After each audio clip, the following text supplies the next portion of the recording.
මේ කකුල උඩින් කකුල තියන්න එපා. මට තේරෙන්නේ නැහැ. අපේ ගෙදර බලුවා හරි දක්ෂ අපිට සර්ප්‍රයිසස් දෙන්න. මේ තේ වගේ දවසක් උදේ පාන්දර මං හිතන්නේ 2:00 විතර පොඩ්ඩක් අපේ ෂේක් කෑ ගන්න ඇහුණා. දෙන්නේ එක ළඟ බැඳලා හිටිය අපේ. යාළුවා දෙන්න ඉන්න තැන සර්පයෙක් හිටියා. සර්පයා කොහොම හරි ඉඳලා මං සර්පයා වල්ලා බෝතලයකට දාලා බල්ලා ළඟට ගිහිල්ලා පොඩ්ඩක් බලනකොට යාගේ හොම්බ ඉස්සර ඩොඩ් එකක් තිබ්බා. රතුපත් ඩොඩ් එකක් තිබ්බා. ඒතර තමයි මම දැක්කේ මෙයාට කොන කට්ටේ කාලා කියලා. ඊට සර්පයාත් පොඩ්ඩක් අඳුරගත්ත කවුද සර්පයා කියන එක.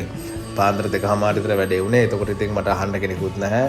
මැසේජස් දැම්මා දාපු යාළුවෝ ඔක්කොම ටික වෙට් යාළුවෝ ඒගොල්ලෝ ඔෆ්ලයින් පස්සේ මම chat GPT බැලුවට පස්සේ තිබ්බේ පොඩ්ඩක් ඒත් වුඩ් එක පොඩ්ඩක් හොදලා කරලා ඊට පස්සේ දෙන්න බෙඩින් හරි මොනවා හරි බේතක් දාන්න කියලා මම ඒ වැඩේ කරා. ඒ වැඩේ කරලා උදේ බලනකොට ලොකුවට හොම් ඉදිමිලා තිබ්බේ නැහැ. නමුත් ඉදිමෙන ගමන් තිබ්බේ. එදා ෆ්‍රයිඩේ එකක් පොඩ්ඩක් වැඩ තිබ්බ නිසා උදේ මම ඔෆිස් එකට ගිහිල්ලා පොඩ්ඩක් හාෆ් ඩේ එකක් දාලා ඇවිල්ලා බල්ලා මම වෙට් ළඟට එක්කගෙන ගියා. උදේ මම වෙට් කෙනෙක් ගියාට පස්සේ ආගුවා ට්‍රීට්මන්ට් කරන්න ඕනේ. මොකද එයාගේ හැම සිනිඳු නිසා ඔය හොම්බ වගේ තැනක් ගොඩක් හැම සිනිඳුයි.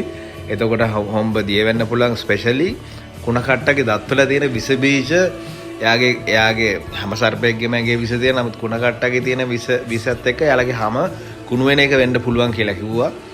මම බේත් ගන්න අරගෙන ගියාට පස්සේ එයාට වෙනම වැක්සිනේෂන් එකක් කරා. ඊට පස්සේ බේත් ටිකක් දුන්න බොන්න. ඒ ටික දුන්නා වැක්සින් එක කරා. හැබැයි ඒතර කිසි ප්‍රශ්නයක් වුණේ නැහැ. හොඳට ඉන්නවා. මම දන්න හැටියට සහ ડોක්ටර් කියපු විදිහට අපේ ඔය පෙඩිග්‍රි බල්ලන්ට වඩා අපේ ආර්ය සිංහල බල්ලන්ගේ ඉමුනිටි එක හොඳයි. ඒතර මේක මේ බල්ලට තියෙන බෙනිෆිට් එකක්. බේත් ටික කරා. යාළුවෝ දැන් හොඳට ඉන්නවා. ඒක නිසා ඔයාලත් ඔයාලගේ බල්ලෙක්ට සර්පෙක් කෑවොත් අනිවාර්යයෙන්ම එයාලව ට්‍රීට්මන්ට් වල අරගෙන යන්න. විස යගේ දිව්වට පස්සේ කිඩ්නිස් වලට ඒක ඩැමේජ් වෙන්න පුළුවන්. දැන් එයා ගන්නට ඉන්නවා. That's it.